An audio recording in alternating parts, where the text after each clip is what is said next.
안녕하세요. 대기업에서 2차 전지와 자동차 산업을 담당하고 있는 멘토 한주입니다. 자, 오늘 S코넥 함께 보도록 할 건데요. 제가 최근에 S코넥 관련해서 꾸준히 좀 드리블을 하면서 여러분들에게 분석을 해드리고 있습니다. 자기 주식 처분 관련해서도 말씀을 드렸었는데 그 관련해서 좀 궁금해 하시는 부분들이 이 매각을 바로 진행을 하는 게 아니라 이 사내 근로복지기금에 이제 계좌이체 되는 게 아니냐.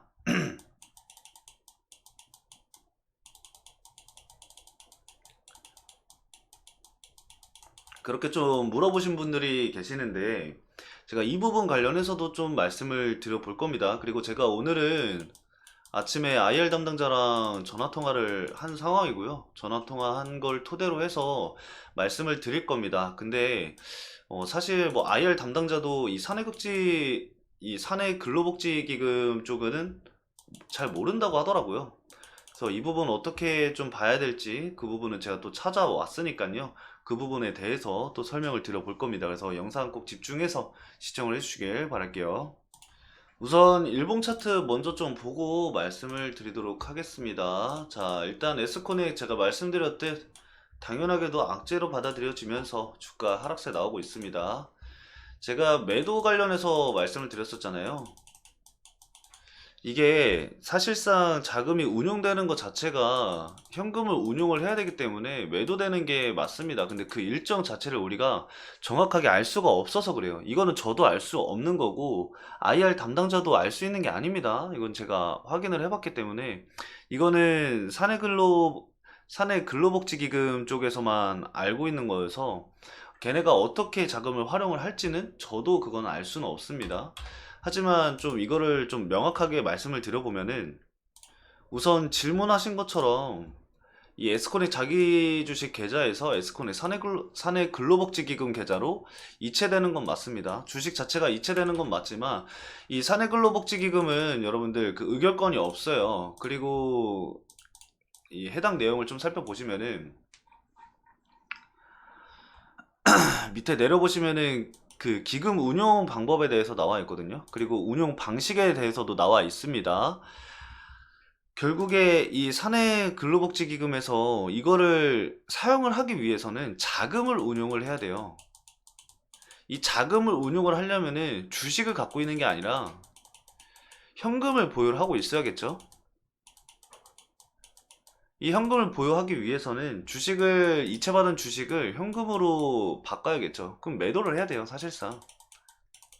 그리고 밑에 보시면은 기금 운용 사업을 할 수 없는 사업이라고 나와 있는데 이 해당 사업을 여러분들이 보셔도 아시겠지만 기금으로 자사주를 포함해서 주식을 매입을 하는 것은 금지가 되어 있다라고 나와 있죠.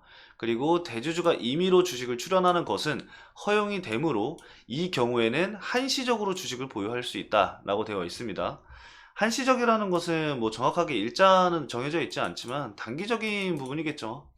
결국에는 매도를 해서 현금 확보를 해야 되고 그 현금을 통해서 안정성이 있고 유동성이 있는 운용 방법을 통해서 자금을 운용을 하게 됩니다. 그 운용된 자금을 통해서 사내 복지 근로기금에다가 이제 사용이 되겠죠. 어떻게 사용이 되느냐? 뭐 이렇게 허용이 되는 부분을 보면은 뭐 근로자의 뭐 주택을 이제 돈을 빌려준다던가 주택 사는 거에 대해서 돈을 빌려준다던가 아니면 뭐 우리 사주 구입비를 지원을 한다던가 이게 우리 사주를 지원을 하는 게 아닙니다. 우리 사주를 주는 게 아니에요, 여러분들. 명확하게 아셔야 되는 게 우리 사주 구입비를 지원을 하는 겁니다. 구입 비용을 지원을 하는 거예요. 비용이에요. 주식이 아니라 자사주를 주는 게 아닙니다. 이게 자사주를 우리 사주 쪽으로 줄 때, 직원한테 우리 사주로 줄 때는 자사주에서 이제 빼서 줄 때도 그, 그, 근로자의 계좌로 이체를 해준다고 명시가 되어 있어요. 그 부분을 꼭 여러분들이 확인을 하셨으면 좋겠고, 결과적으로는 봤을 때, 매도가 나오는 게 맞다라고 생각을 해주시면 되세요. 그래서 악재로 받아들여지는 거고, 그래서 이렇게 차익 실현 물량이 나오는 겁니다. 시장의 악재로 반영이 될 수밖에 없어요. 만약에 이 자사주를 호재로 여러분들이 좀 받아들이고 싶다? 그럼 뭐예요, 여러분들? 소각이에요, 소각. 아예 유통 주식 수도 줄어버리면서 소각을 시켜버리는 거죠. 그래서 기존에 있던 자사주들이 아니라 기존에 있던 이 주식들의 가치를 끌어올리는 것. 그거는 제가 그 에스콘의 영상, 이전 영상에서 설명을 드렸죠.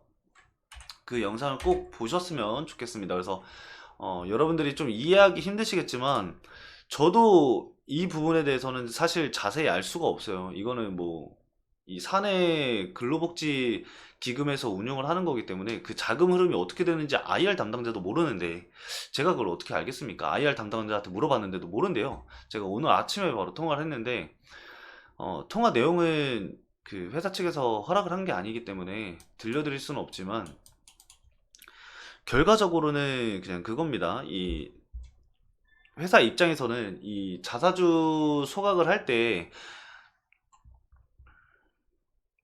죄송합니다. 자사주 소각이 아니라 자사주 처분을 할 때 보통은 이제 세금 절세 때문에 많이 하거든요.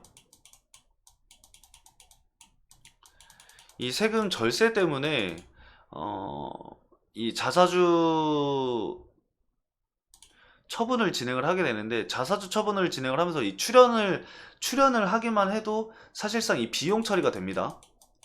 이 회계 처리로 비용 처리가 되는데 그걸로 통해서 이 세금 절세를 통해서 이 연말이기 때문에 이걸 좀 활용을 하려고 하는 부분도 있지만 주주들 입장에서는 사실 악재로 받아들여질 수밖에 없어요.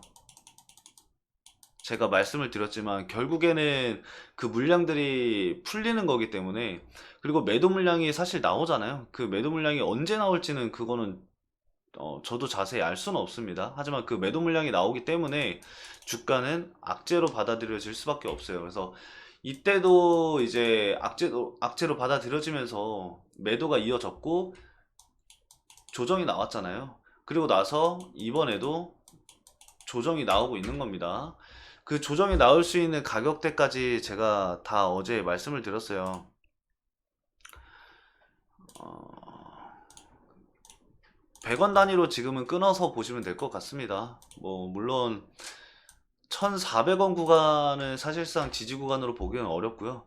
현재 하방으로는 1,600원, 1,500원까지만 보실 수가 있을 것 같습니다. 이 구간을 이탈을 하게 되면은 추가적인 조정이 나올 수가 있겠죠. 그래서 단기적인 리스크적인 부분들은 꼭 여러분들이 체크를 해야 된다라고 말씀을 드렸던 거고, 결과적으로만 딱 말씀을 드리면은 제가 말씀드렸던 내용은 악재가 맞다. 그렇게 해석을 하시는 게 좋습니다. 그 자금 운용 방법에 대해서는 저도 알 수 있는 길이 없고 IR 담당자도 모른다고 제가 답변을 받았기 때문에 여기서 제가 뭔가 부가적으로 설명을 해드릴 수 있는 부분은 팩트적인 부분으로는 없는 것 같아요. 그래서 하지만 팩트로 말씀드리면은 그거는 악재다. 악재로 적용이 될 수밖에 없다. 라고 말씀을 드렸던 겁니다. 그리고 남아있는 주식수를 명확하게 좀 확인을 하기 위해서는 4분기 분기보고서가 나와야 돼요. 사업보고서도 나와야 되고 그거를 확인하기 전까지는 정확한 수량을 제가 계산하기는 좀 힘들 것 같아요. 이제 매수하는 금액들이 다 달랐기 때문에 주식 수량은 좀 달라질 수는 있습니다. 근데 지금 나오는 144만 주는 현재 주주 현황에서 우리가 확인할 수 있는 이 자사주 신탁 144만 주 이게 다 추례가 되는 거거든요. 그래서 이게 악재로 적용이 된다는 겁니다, 여러분들. 이거는 꼭 알고 넘어가셨으면 좋겠고요. 제가 말씀드렸던 가격대들 일단 체크를 해 두시면서 대응 전략 짜 가시면 좋을 것 같습니다. 하방으로는 마이너스 13%라고 찍혀 있는데 1,500원까지는 열려 있다라고 봐주시면 될 것 같고 이후에 사실상 또 제가 봤을 때는 이 에스코넥 패턴을 계속 보면은 자기 주식 취득 관련해서 다시 한번 내년 초쯤 공시를 낼 가능성이 굉장히 높습니다. 22년도에도 한 4번 정도 이렇게 똑같이 진행을 했고요. 올해도 4번 정도 이렇게 진행을 했습니다. 그래서 자기 주식 취득 이슈가 있을 때 그때 신규 타점이라던가 아니면 추가 매수 타점을 잡아가시는 것을 좀 고려하시는 것을 권장을 드려보도록 하겠습니다. 자, 오늘 이렇게 궁금하신 부분에 대해서 좀 답변을 드리는 시간을 가져봤고요. 다음 시간에는 좀 더 수급적인 부분을 풀어서 여러분들한테 기술적인 부분들을 어떻게 좀 대응을 하셔야 될지 좀 자세히 풀어드리는 시간 가져보도록 할 테니까요. 다음 영상도 시청해 주시길 바라겠습니다. 감사합니다.